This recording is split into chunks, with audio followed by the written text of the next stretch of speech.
تعرفوا إن أطفالكم ممكن يكون عندهم كبد دهني وحضراتكم أصلا ما تعرفوش؟ ولو حضراتكم مستغربين فأنا عايز أقول لكم إن الموضوع بقى منتشر بشكل كبير جدا في وقتنا الحالي. أطفال كتير عندهم المشكلة دي. زمان لما كنا نقول كبد دهني كان بيتوارد في الأذهان صورة شخص سنه 45 سنة 50 سنة، إنما دلوقتي عادي جدا تلاقي طفل سنه 12 سنة عنده الموضوع ده. وطبعا ده كله بسبب العادات الخاطئة اللي الأطفال بيعملوها يوميا. فتعالوا الفيديو ده نتكلم شوية إزاي نحمي أطفالنا ونقيهم من حاجة زي دي. السلام عليكم، أنا دكتور حسام طبيب أطفال، وهنا بقدم لك معلومة تهمك وتهم طفلك. اشتركوا في القناة، فعلوا زر الجرس، تابعوا الفيديو ده للآخر. قبل ما اتكلم معاكم ازاي تحموا اطفالكم من حاجة زي دي، خلينا اشارك معاكم كده قصة طفل شفته من 5 شهور. الطفل ده سنه 5 سنوات. الطفل ده اوفر ويت يعني وزنه زايد، وكان جايلي بينهج، يعني اقل مجهود بيخلي الطفل ده ينهج.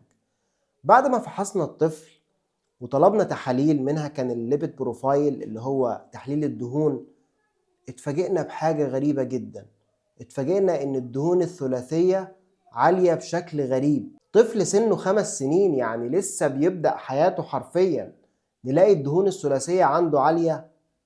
طبعا بعد ما راجعت الحالة مع الأم اتفاجئت ان الطفل، يعني عايز اقول لكم، كل يوم بياكل حاجات من بره، شيبسي بقى وكاراتيه وايس كريم وكل حاجة من بره، ما بياكلش حاجة من البيت حرفيا، كل اكله من بره.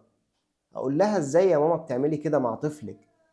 تقول لي انا مش قادره عليه. طب هل ده ينفع؟ هل في حاجه اسمها الام مش قادره على طفلها؟ الطفل ده تابعته لمده شهرين مع نظام غذائي مع علاج، والحمد لله النسبه رجعت للطبيعي تماما. طب انا ليه بشارك معاكم حاله زي دي؟ لان ده طفل زيه زي اطفال كتير، الام ما كانتش تعرف حاجه اصلا عن الموضوع، ومش في بالها ان طفلها ممكن بسبب الحاجات الغلط اللي هي بتعملها معاه يوميا يحصل له مشكلة زي دي. مشكلة لو ما اتعالجتش كويس ممكن لا قدر الله توصل بالطفل قدام لتليف في الكبد. فلو عايزين تحموا أطفالكم من حاجة زي دي ومن معظم مشاكل العصر الحالي المنتشرة بين الأطفال، أرجوكم امنعوا الحاجات اللي من بره. امنعوا الشيبسي والكاراتيه والكيكة والبسكوتة والآيس كريم وكل حاجة مصنعة من بره أرجوكم. والله الحاجات دي كلها زيوت نباتية ومواد حافظة وأطعم صناعية وألوان صناعية وبلاوي بتدخلوها أجسام أطفالكم كل يوم. وأنا بكلمكم بالشكل ده من حرقتي وزعلي على الأطفال.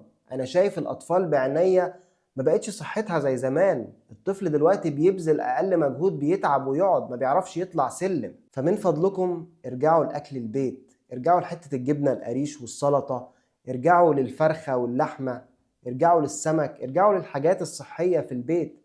هي دي الحاجات اللي هتبني طفل صحته قوية ومناعته كويسة. وبس كده، ربنا يحفظ أطفالكم. أتمنى تشيروا الفيديو ده على أوسع نطاق وتوصلوا رسالة التوعية.